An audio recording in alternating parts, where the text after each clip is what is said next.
What's up, guys? The Political Junkie here. So the first story of the day we're going to do today is going to reflect on the healthcare crisis that we have in this country. We have millions of people in this country that are uninsured, and this is an article I saw from the Huffington Post. It's titled, "A Shocking Number of Americans Know Someone Who Died Due to Unaffordable Care. The high costs of the U.S. healthcare system are killing people, a new survey concludes." So yeah, this is a pretty crazy problem because we're one of the only developed countries where this is a problem, because most other countries have a single payer system of one sort or another, or a universal system. Like the NHS in UK is government funded and government employees. And then like a system in France is, government funding to private institutions. That's like what Medicare for All would be. It would be government funding to private institutions. You're just essentially getting rid of the insurance companies, with the doctors and the nurses and all that. They would still be private employees. So I'll start reading. In the last 5 years, 34 million Americans watched as someone they knew died after they couldn't afford medical treatment, according to a survey report that Gallup and West Health published Tuesday. So that's pretty insane. 34 million Americans know somebody that died because they couldn't afford medical treatment. And that's just the people that know somebody that died. It doesn't necessarily mean they haven't seen somebody struggle with paying for medical treatments. I mean, I see on my Facebook all the time GoFundMe's because people can't afford health insurance. And to me, it just feels terrible that we're dealing with problems like that in the richest country in the world. So that means 13% of Americans personally knew someone who died and didn't get the medical care they knew they needed because they couldn't afford it. So like, I hear an argument all the time that people say like, oh, like if you go to we were to implement a system like the other countries, there would be like wait times and wait lines and stuff like that, and they ration their care and stuff like that. Well, what people don't realize is that we also ration our care, but the way we ration our care is by how much money you have in your pocket. And over there, they ration their care by the need. How much do you need the care that you need? If you just want to have a plastic surgery or something that's not going to save your life, then yeah, you might have to wait a little bit. But if you have an emergency, then they're going to rush you to where you need to be. Nobody dies over there because they don't have access to basic health insurance. Yeah, and that's the thing too. It's kind of funny because the Republicans don't really have a healthcare plan, but they'll always say like, what I'm trying to do is trying to get access so that everybody has access to healthcare. Everybody already does have access to healthcare in this country. I mean, everybody in this country has access to buy a Lamborghini, but if you can't afford it, there's no point in having the access to do it. So continuing on with the article, reflecting the deep disparities in the economy and the healthcare system endured by racial minorities and low-income people, non-whites, and the people who earn the least money were about twice as likely to report knowing someone who died under these circumstances, the survey reveals. So this is actually pretty interesting that most of the people that can't afford health insurance are, people that aren't white. And this is interesting because on the Breakfast Club, Bernie Sanders was on there like probably, a few months ago. Anya Turner was on there not that long ago. And they asked her, like, what is Bernie Sanders planning to do for black people and stuff like that? He seems like not to have plans that directly impact minorities and stuff like that. But the thing is, because so much things like healthcare impact minorities at a much higher rate than white people, if you were to implement a Medicare for All system, it would help the minorities more than anybody else, because you're giving them the actually be able to go to the doctor without a cost out of pocket. So it would disproportionately help them more than other groups, and that's a good thing for equity's sake when it comes to healthcare. Continuing on, 20% of non-white respondents reported knowing someone who died because of unaffordable healthcare, twice the share of white people. So twice, that's double. Similarly, 19% of those living in households with incomes below $40,000 annually had this experience, compared with 11% of those earning $40,000 to $100,000 and 9% of those with higher incomes. So yeah, I mean, it makes sense that the less you make, the more you are likely to know somebody that couldn't afford healthcare, because if you have more money, you're more likely to be able to afford the healthcare. But I've seen crazy bills for health insurance. Even if it's just like giving birth, like you had a C-section, or you have cancer and you have to do like these kind of crazy treatments they put you through. Sometimes they're like literally hundreds of thousands of dollars if you don't have good health insurance.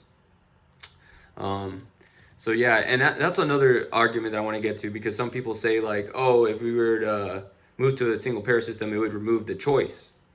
But what people don't realize, the choice you have right now is who's going to be ripping me off, which mafia man is going to be taking my money, and then the insurance company is going to decide whether they'll cover you or not.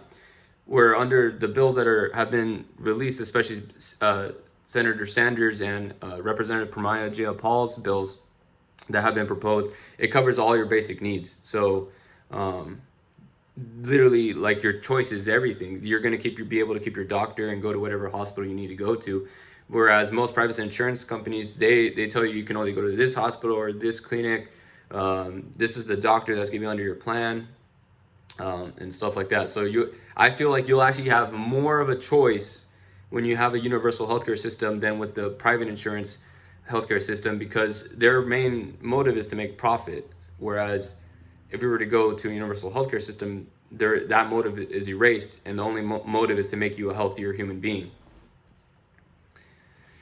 Americans older than 65 were the least likely to report knowing someone in this situation, perhaps reflecting Medicare's universal coverage of retirees.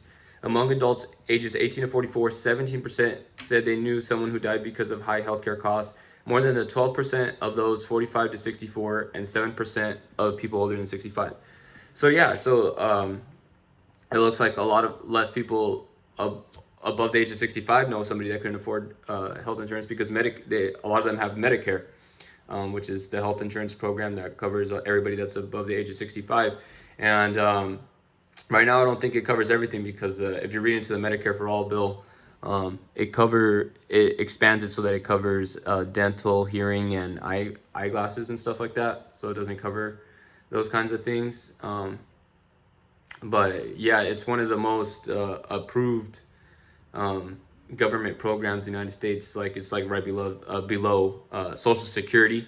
So overall, it's been a really successful program, which is why a lot of people think we should just expand it to everybody, because a lot of people say like, oh, if you want to do a government program, why not try it out first and then see if it works, and if it works, then we'll expand it. And that's exactly what Lyndon Johnson wanted to do with Medicare. He was for universal healthcare, but he was like, okay, I'll compromise with this, just give it to everybody that's above the age of 65, and hoping that it shows that it works, and then we'll be able to expand it to everybody. So yeah, that's what I have to say on that. So this is in quotation marks. It's outrageous in the United States that so many people have lost a family member or a friend simply because the cost of healthcare is so high. End of quotation mark. Tim Lash, Chief Strategy Officer for West Health, said in a news release, "It is a tragic statement of the state of healthcare in America." The polling company Gallup and West Health, a consortium of nonprofits focused on lowering healthcare costs for older Americans, polled 1,099 U.S. adults in all 50 states and the District of Columbia in September. The Affordable Care Act reduced the national uninsured rate to historic low via a Medicaid expansion, the availability of private health insurance coverage regardless of pre-existing conditions, and the creation of subsidies for low and middle income people. Last year, 8.5% of U.S. residents, or about 28 million people, were uninsured, according to the U.S. Census Bureau. So yeah, a lot of people, if you don't know how the Affordable Care Act is, basically one of the main things of it is that it forced you to buy private health insurance companies. So it's the idea isn't really, it was never really a left-wing position. It's actually, it was a right-wing position. Richard Nixon thought of doing something very similar. Lindsey Graham in the 90s, I believe he was advocating for a similar program. Mitt Romney in the state of Massachusetts, when he was governor, he implemented something that was very similar. The individual mandate, that's what it's called. But yeah, another part of Obamacare is that it tried to expand Medicaid and stuff like that. However, there was a lot of the red states didn't allow that expansion because they didn't like Obama, and they wanted to show that his healthcare expansion doesn't work. So since they have the choice to not expand Medicaid, they decide not to do it. And then, yeah, allowing people to have pre-existing conditions. That's one thing that the Republicans always say, like, oh yeah, we'll repeal all of Obamacare except for the pre-existing conditions. Although all the times that they have tried to repeal it, or a lot of the plans that like Donald Trump's had, it does remove pre-existing conditions. So yeah, but that's pretty crazy though. That's a really high number when you really think about it. 8.5% of people in the United States, or about 28 million people, are uninsured. That doesn't even mean that, that doesn't even count the people that are underinsured, and people that they probably can't even really afford their health insurance, but they're somehow just scraping by with it. So continue on. But the law didn't stop U.S. healthcare providers and drug makers from charging the highest prices in the world. In addition, a growing number of Americans who have private health insurance face high out-of-pocket costs, such as deductibles that require the insured to spend thousands of dollars out of pocket before coverage benefits kick in. So there's another great thing about what would be great about Medicare for All is that there would be no deductibles, there would be no premiums and stuff like that. To me, honestly, that system of having deductibles and premiums and that kind of seems, to me, it seems kind of barbaric, because it's like, all right, fam, we'll help you out. You got this large cut in your leg, but we'll look at your insurance card here. Oh, it looks like you got to pay us $2,000, and then the health insurance will come in and help you out. It's like, dude, people pay like $1,000 every month for their health insurance. You can't help me out like with a couple grand. Like I've been paying you for years, and you can't help me with a couple grand. I have to then pay you another couple grand for you to actually come in and help me. So it's pretty ridiculous. I think it's kind of immoral that we have to have a system like that. All right, so continue on. Those are among the reasons why 45% of Americans were underinsured last year. Wow, so 45%, that's almost half of Americans were underinsured. So if you combine that with the uninsured, man, you have over half this country that does not have a satisfactory health insurance situation. So that means patients are left responsible for a larger share of their medical expenses than they can afford, according to a survey by the Commonwealth Fund, a New York-based research institute. Among those underinsured Americans, 41% delayed medical care because of cost, and 47% reported trouble paying medical bills. Man, with these statistics, it's very clear why a lot of voters say healthcare is their number one issue when they're voting. High bills for medical care not covered by insurance led Americans to borrow $88 billion from February 2018 to February 2019, a separate Gallup West Health Survey report published in March shows. Almost 6 in 10 Americans who filed for bankruptcy from 2013 to 2016 cited medical bills as a factor, according to survey results reported this year in the American Journal of Public Health. Sorry about that. I was like burping and stuff like that. So, wow, that's pretty crazy. 6 in 10 Americans who filed for bankruptcy from 2013 to 2016 cited medical bills as a factor. We're one of the only countries where that's a thing, where that's even a thing. Other countries, they would probably look like, what? You go bankrupt because you had an illness or you had an injury? I think the number is like 500,000 people in a year go bankrupt and partly due because of medical bills.